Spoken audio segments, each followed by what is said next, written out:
Hello, hello, hello, and welcome back to the Lust Podcast Show, the show that is rated R for real and not PG for playing games. I am one of your hosts, the Boss Lady. And I'm the D.O.C.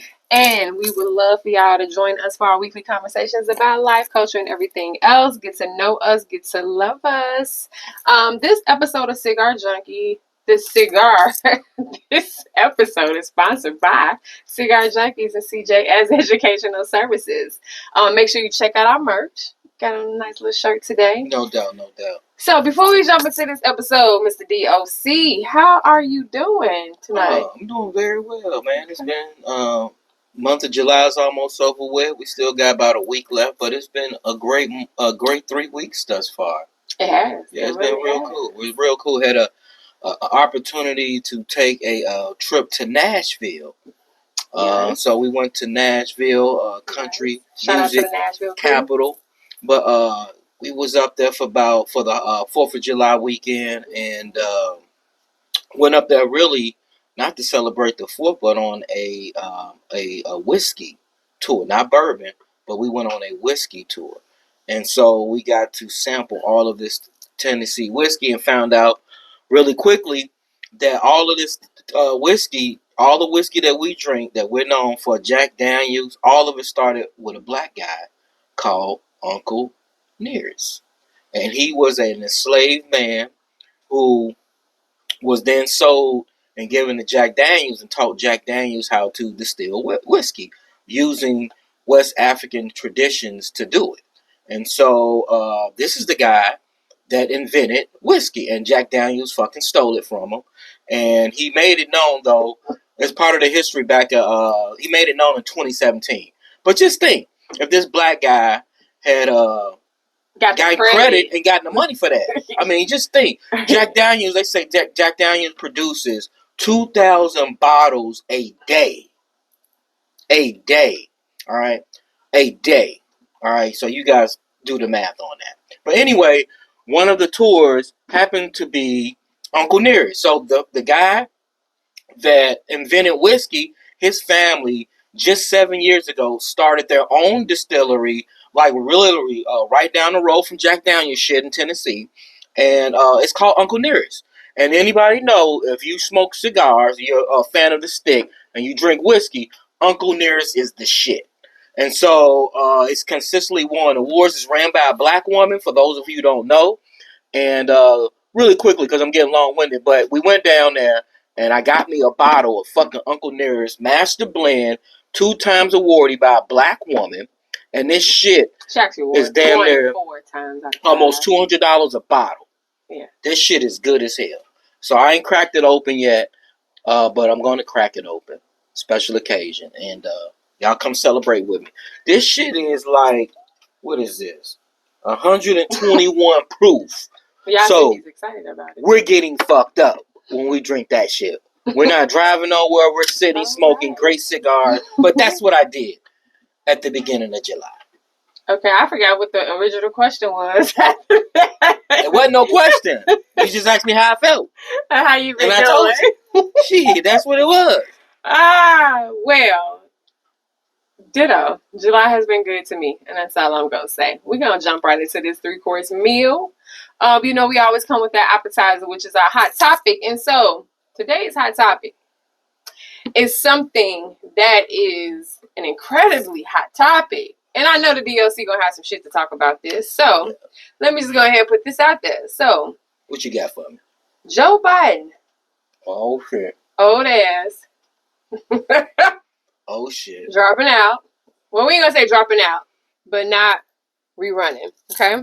And then we have Miss MIA, Kamala Harris, who is now going to be the presidential candidate against Trump. I hate that I even saying Trump out my mouth, but we're going to leave it there. What are your thoughts, D.O.C.? Man, I have so many thoughts on this. We're going to keep it contained. So many thoughts. So, I especially wore my hat today. Okay. People think this Make America Great. It's actually Make My President Black Again. That's what my hat says. It says Make My President Black Again. So I wrote that in support of VP Kamala Harris. Now, this shit... What? Hold on. Because this shit is like good versus evil. Here we have a situation where under no circumstances can number 45 be elected again. I'm not going to even say his fucking name. But under no way can he be elected again. And so I have a lot of your niggas in the hood call him Big T. Mr. T. So I have a lot of issues with Kamala Harris. She's a very layered candidate. If you really know her history, back when she was in Frisco, the DA. But anyway, she's now the candidate for the Democratic Party. And we generally don't do politics on this show, but we have to talk about this because this shit has never really happened in modern times. With Joe Biden old ass, he knew it. And the problem is I think he really put her in the position to fucking lose. Why I think lose? I think, and I want to hear your opinion. I think she's going to lose. And it's simple because it is. Not because she's a bad candidate. I think that if she presses her messaging where she makes it good versus evil, the prosecutor versus the felon, she can get people that's on the fence. Okay? But he put her in the position because it's almost, I think, less than almost 100 days before the actual election, and that's never happened. And so from a campaigning standpoint, she hasn't really had a chance to really be out there like that. And so that's what I'm getting at, is that it's like fucking coming to a UFC fight, and you supposed to be fighting this nigga, and then the nigga you supposed to be fighting get hurt 2 or 3 months before the fight, so you just get some any old bum just to fill it in. I ain't saying she any old bum. I ain't disrespecting. But how you know that any old bum ain't been working out behind closed doors? Okay, and I'm gonna tell you. So like I said, ain't none of them niggas ever won. All them replacement fighters that they get for boxing matches, those guys never win. Because they just don't have enough prep time. That's all I'm saying. But do she actually need that much prep time when she's already known as the VP? Okay. The fact that she's the VP should have some type of weight on what I just said earlier is good versus evil. It is, but do you believe in Jesus or God? No. Do you believe in God? Yes. So if you believe in God, you believe in the devil.